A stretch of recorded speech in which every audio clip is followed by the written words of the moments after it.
Okay, I'm on round 8. I have half double crocheted 17. I'm at where it says start stitch 18 with color 1, finish with color 2. So we're going to start our stitch, we're going to go into our loop, and we're going to start it up to this point, and we're going to finish it with color 2. So now we have color 2.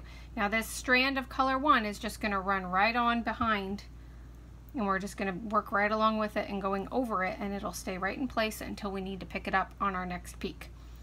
So we're going to half double crochet in the next one. We're going under.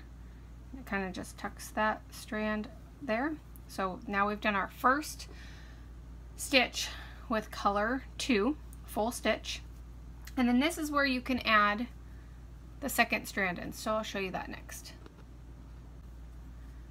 So here I've finished that first stitch of color 2, and I'm going to add a second strand of color 1. All this does is help hide that contrasting color so you don't see it running in between the mountain peaks. Makes for a nice clean look. So we're just going to run that right along with our other strand that we're running there. We have color 1, color 2, and then our working color 1 here.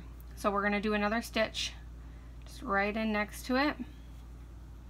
And it just works right around. So this one will just work right along with it. I tend to pull from 2 separate ends of my skein of yarn. That way I don't have to guesstimate at how much I'm going to need. You also need to be very careful. Don't pull this too tight. You don't want it looped in the back, but you don't want it so tight that it snugs up.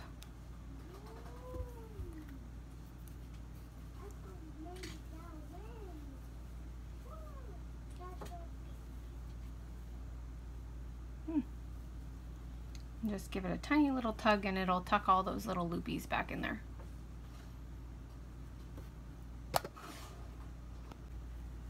Now if you decide you don't want to run that extra strand, I will show you real quick what it'll look like. It's just going to show that contrasting color. It just doesn't make for as clean, sharp mountains. These will run in between the peaks all the way down to where that color no longer runs. So there's the difference between running that second strand and not running it. Okay, now I've half double crocheted 26 with color 1, and I will show you again how we switch to color 2, picking up those strands. I've carried these 2 strands along with me the whole time. You can't see that contrasting color in there. It looks great. So we're going to start our stitch with color 1, going around those 2 strands, and we're partially done. We're going to pick up that color 2 and finish our stitch with it. Then we're going to pick up our color 2 with both of our color 1s laying behind. We're going to go in the stitch and we're going to complete a full stitch. We're going to drop the color 1 and pick up our back, or drop color 2, I'm sorry, and pick up our back color 1 and just continue right on with our 9 half doubles all the way to the end.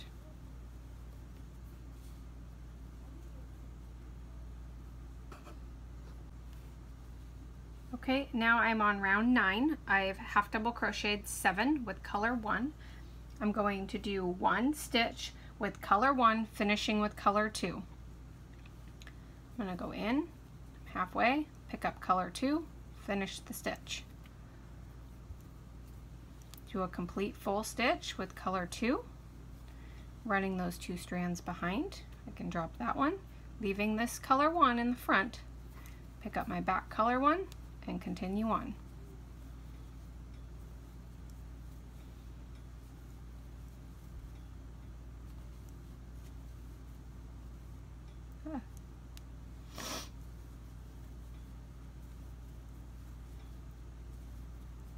Now we're coming up on the next part where we're going to do our first knit stitch, and we're going to have 3 of those. So this is where our peak is going to start fanning out and making an actual peak here. So we're going to do our 7. 1, 2, 3, 4, 5, 6, 7. We're going to start with color 1, end with color 2. pick up color 2, and this is where we're going to do the knit stitch. So we're going to go in this V right here. So we're going to go in a full stitch. We're going to do 3 of those. So we're going to go right in that V. And this first spot where you are doing 3 of these, it can get kind of thick because you have your strands from when you first started, both of these colors here. So you can just find those, move those out of the way. Make sure you just got your 3 strands. And then you're going to go back to a regular stitch. So you're going to be doing it in this first loop here after that knit stitch. And then you just carry on.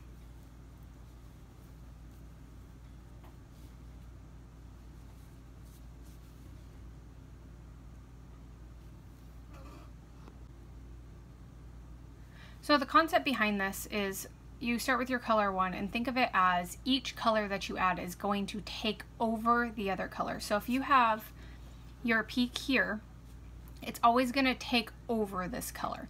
And then when you add in your next color, no matter what, it's going to go over the top of both this color and this color going out into a V.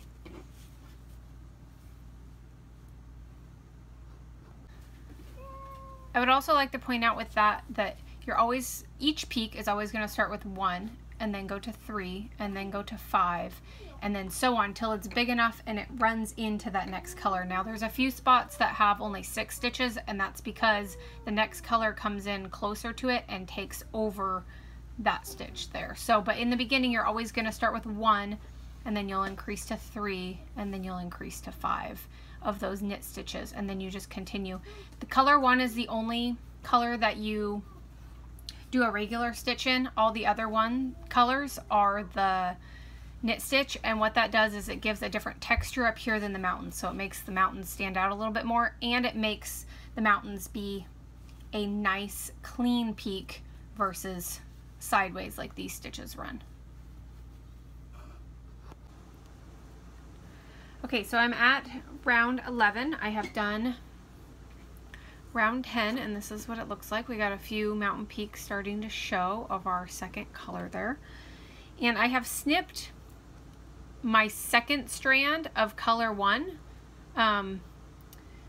long enough to tie in, and we're just going to drop that one now because from here on out we're going to do the knit stitch or the waistcoat stitch, and it covers really well, so we won't need to run that secondary color to cover up our contrasting color.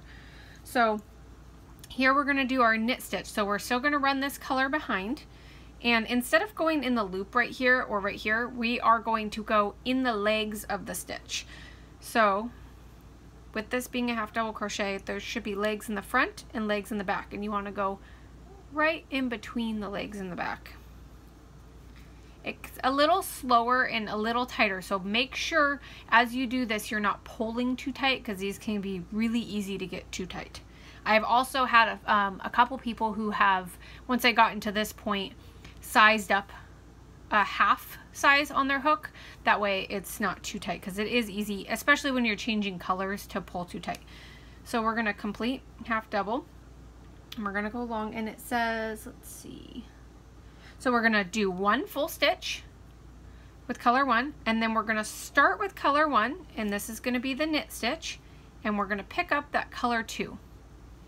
And we're going to complete that. So then I'm going to drop color 1, pick up, and you may have a faster way to do this without dropping and picking up, but I typically am dealing with kids and everything else, so I'm not going super fast anyways, and I just go ahead and drop it and then pick up my next color. So then we're going to do the waistcoat, and like how I said before, we're going to start with 1, and then it's going to increase to 3 and then 5 and then so on to create that triangle for the peak. So we're going to go in this next one right here. We're going to go in the front, out the back, and we're going to do 3 of these. Right in those legs. And we're going to do 3, and it's forming another peak there.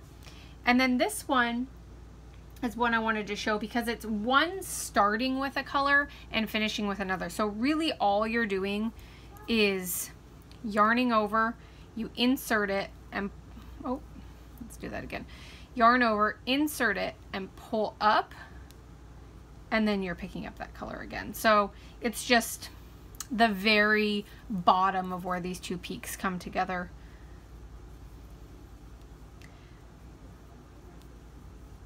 And you just follow along. And you'll see here in just a second, oh, my yarn's getting tight. See how this peak went 1 and then 1, 2, 3, and this one went 1, 1, 2, 3, and then 1, 2, 3, 4, 5. So it makes a nice V there. So again, we've come to a spot where we're just doing the bottom of this, let's just call it a little valley, since that's what it's representing here. So we're just gonna yarn over, insert, pull up. So you have 2 loops of the color and 1 of color 2, and then complete. Oh, it's hard when I'm looking at the camera and not at my hands. So we're going to yarn over with color 1, insert, pull up, and then finish with color 2, and then moving on to another little peak.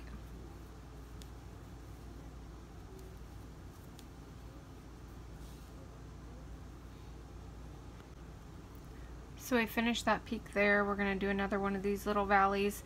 And this one is one of those where it's a little sideways. I was going to change it in the beginning, but I decided, you know, I kind of like the look of that there, that it didn't go all the way down. It kind of gave it like a little craggy look, like not such uniform mountains.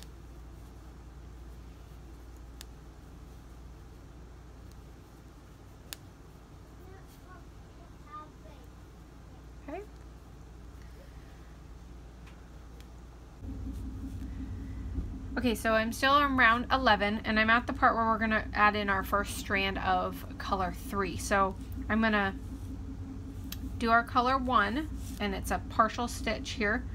Start with color 1, end with color 3. So I'm adding in my other strand of color here, and I'm going to finish with that, and then I'm going to go right along, do a full stitch with my new color, drop that color, pick up my color 1, do a half a stitch, so start with color 1, ending with color 2, because we've created this peak here, but here's like a little valley, and then this peak is going to keep expanding.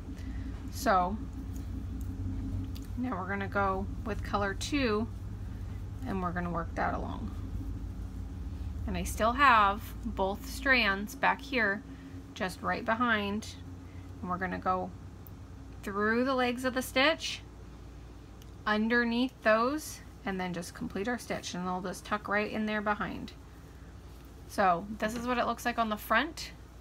And then on the inside, you can see those strands just running right along. Okay, so now I'm at the beginning of row 12. You can do this either way where you join. I like to grab color 1 to join there, or you can grab color 2 and then switch to color 1 for your first starting stitch. Either way, it just is a preference on how it looks. So I'm going to do my first start with color 1, finish with color 2.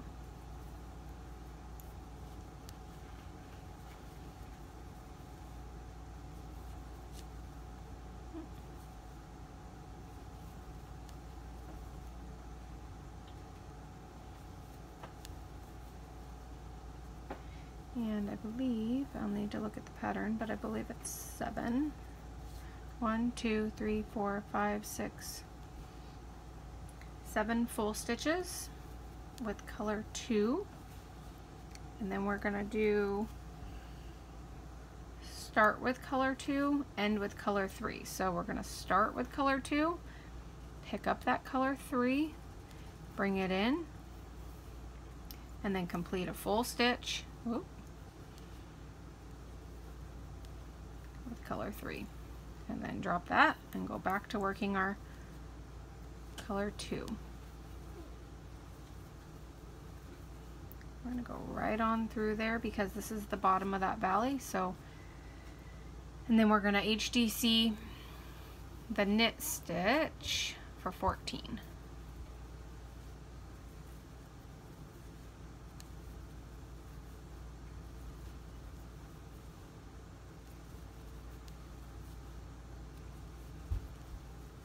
You can just give those little back ones just a little bit of a tug, but don't tug them too much or you'll pull your hat tight and then it'll look all cinched up. So you can kind of give it a pull out this way. So let's see, a couple more here.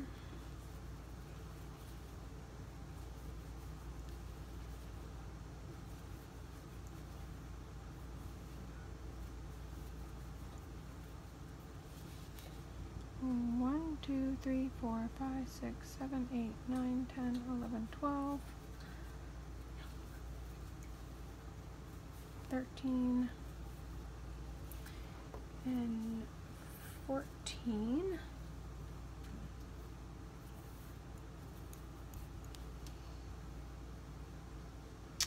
And then one stitch with color 2, finish with color 3. So there was 14 full stitches. We're going to start with color 1, pick up that color 3, and then one full stitch with color 3. So what we're doing is we're just adding in the tops of these second layer peaks, and then when we go around on the next row, we'll be increasing just like we did these up here. So it'll be 1 and then there'll be 3. So 1, 2, 3. Okay, so now I'm at the end of round 12 and I wanted to show you real quick what I was talking about earlier when I said that the colors just kind of keep taking over each other. So when we were doing our valleys here and these peaks were taking over the color 1, we were starting the stitch with this color and this was the more prominent color here, and so we were ending the stitch with this color so that it went out a little bit. So kind of same thing here, but now our color 1, or I mean sorry, color 2 is gonna kind of take a back seat to our color 3. So now we're starting our stitch with the color 2 and we're ending it with the color 3 because these mountains are gonna look like they're in front. Oh, sorry. The darker mountains are gonna look like they're in front and they take over the color 2 mountains. So you can kind of see where these loops come out. Otherwise, this would be a white loop right here coming this way and it wouldn't look like these mountains were in front of these mountains. So just keep that in mind when you're working this hat, that it starts with color 1 and then as each color change as it goes down, those mountains are going to take over the next set of mountains until you get to just solid this color and then you'll work your band.